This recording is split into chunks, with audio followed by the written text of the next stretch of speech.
국내 연구진이 마약 등 중독성 약물이 성인보다 청소년의 뇌에 더 치명적이라는 사실을 규명했습니다. 네, 청소년의 뇌가 성인보다 약물 복용에 취약하다는 가설을 과학적으로 입증한 것은 이번이 처음인데요. 자세한 내용 이화여대 뇌융합과학연구원 류인균 교수 전화로 연결해 보겠습니다. 교수님 안녕하십니까? 네, 안녕하세요. 네, 이 청소년기에는 신체적인 성장이 이루어지는 것은 물론 뇌의 발달에 있어서도 아주 중요한 시기로 알려져 있는데요. 구체적으로 뇌의 어떤 영역과 기능이 발달을 하게 되는 겁니까? 청소년기에는 머리 앞쪽 부분, 즉 전두엽이 활발히 발달하게 됩니다. 네. 이 부위에는 이제 고위인지 기능을 담당하고 있는데요. 조금 더 구체적으로 말씀드리면 논리적으로 추론하고 계획하고 선택적으로 집중하는 뇌의 컨트롤 타워 역할을 하는 부분이 청소년기에 발달하게 됩니다. 네네. 예. 자, 몸에 방금 말씀하신 것처럼 소위 컨트롤 타워를 하는 뇌 영역이 청소년기에 발달한다. 굉장히 중요한 시기라는 말씀이시죠? 네네, 그렇습니다. 예, 그렇다면 이 청소년기 뇌 기능 발달에 부정적인 영향을 주는 요소들, 구체적으로 어떤 것들이 있습니까? 뇌 기능, 청소년기의 뇌 기능 발달에 꼭 필요한 것들은 영양분 섭취하는 게 있고요. 또 충분한 수면을 취하는 것도 꼭 필요합니다. 예. 반대로 부정적인 영향을 주는 것은 과도한 스트레스라든가, 물론 영양분 섭취가 부족한 거, 수면이 부족한 거, 그리고 술, 담배, 약물 등 신경 독성을 가지고 있는 물질에 노출이 되면 상당히 부정적인 영향을 받게 됩니다. 예. 네, 수면 부족, 술, 담배 이런 것들은 정말 문제가 될 텐데요. 사실 이번 연구를 통해서 마약 등 중독성이 있는 약물이 성인보다는 오히려 청소년들의 뇌에 더 치명적이라는 사실을 규명을 하신 건데 네네. 어느 정도로 심각한 영향을 주는 건지 구체적으로 연구 과정에서 어떻게 나타났는지 설명을 좀 해주시죠. 네네. 이번 연구에서는 청소년 암페타민 계열 각성제 사용자와 청소년 정상군을 비교하는 연구를 했고요. 두 번째로는 성인 암페타민 계열 각성제 사용자와 성인 정상군을 비교했습니다. 네네. 이 결과 뇌가 이제 크게 세포가 많은 회백질과 그다음에 세포와 세포 사이를 연결해주는 백질로 되어 있는데 모두 성인에서의 손상 정도보다 청소년에서의 손상 정도가 매우 심각했습니다.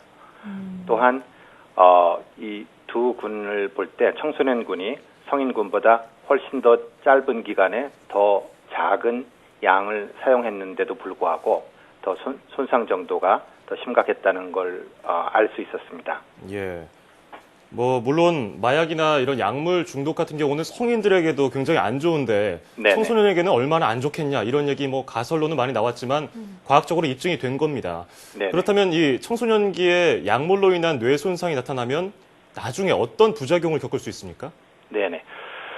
보통 기존의 연구에서도 청소년기에 약물이 노출되면 더 나쁜 경과를 보일 것이라는 추측은 해왔습니다. 예. 그런데 아까 말씀드린 청소년기에 많이 발달하게 되는 전두엽의 역할이 억제하고 충동도 줄여주고 당장 하고 싶은 거를 나중에 할 수 있게 해주는 그런 부위인데요. 예를 들어서 당장의 즐거움을 주는 약물을 하고 싶은 마음이 들어도 이것을 억제하는 것이 전두엽의 역할입니다. 네네. 그런데 이런 청소년들에게 전두엽이 더 많이 손상이 되니까 그 결과 약물을 하고 싶은 마음을 억제를 더 잘 못하게 됩니다.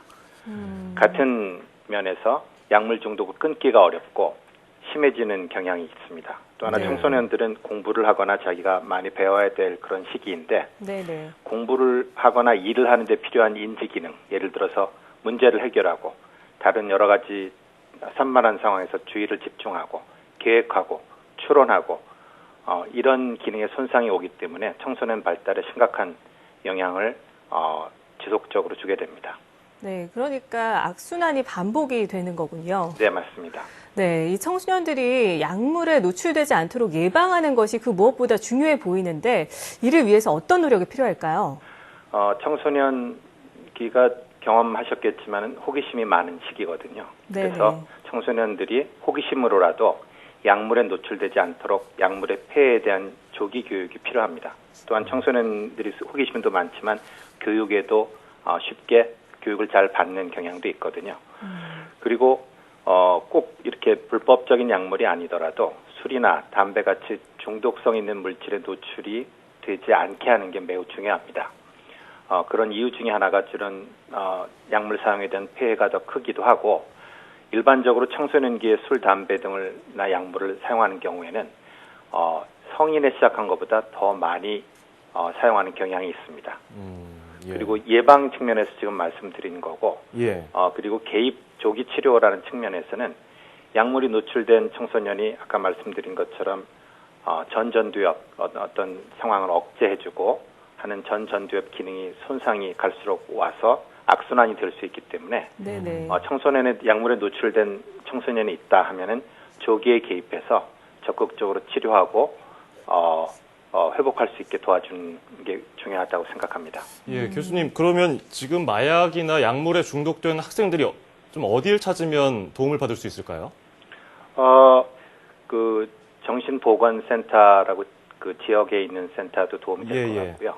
또 약물, 이제 술, 담배도 어느 정도 한도를 넘거나 또 불법적인 약물에 노출되게 되면 예. 병원 신경정신과, 지금은 이제 정신건강의학과라고 되어 있는데요. 뭐 이런 곳을 찾아서 도움을 받는 게 중요하다고 생각합니다. 예, 어른들이 일단은 색안경을 끼지 말고 우리 청소년들을 보듬어줘야지 나중에 또 회복하는 거 아니겠습니까? 네네, 맞습니다. 네, 지금까지 이화여대 뇌융합과학연구원의 류인균 교수와 함께 이야기했습니다. 오늘 조언 감사드립니다. 네, 감사합니다. 네, 방금 이 교수님도 말씀하셨지만 청소년기에는 호기심이 참 많습니다. 네. 그러다 보니까 인터넷에서 해외 직구를 통해서 마약을 접하는 경우도 많다고 하는데 이 나쁘다는 생각을 많이 못하고 있는 것 같아요. 심각하죠. 네, 맞습니다. 사실 어려서부터 조기에 개입해주는 게 중요하다고 예. 얘기를 하셨는데 철저하게 교육을 통해서 마약의 폐해를 온몸으로 깨닫게 해서 그 피해를 막도록 해야겠습니다.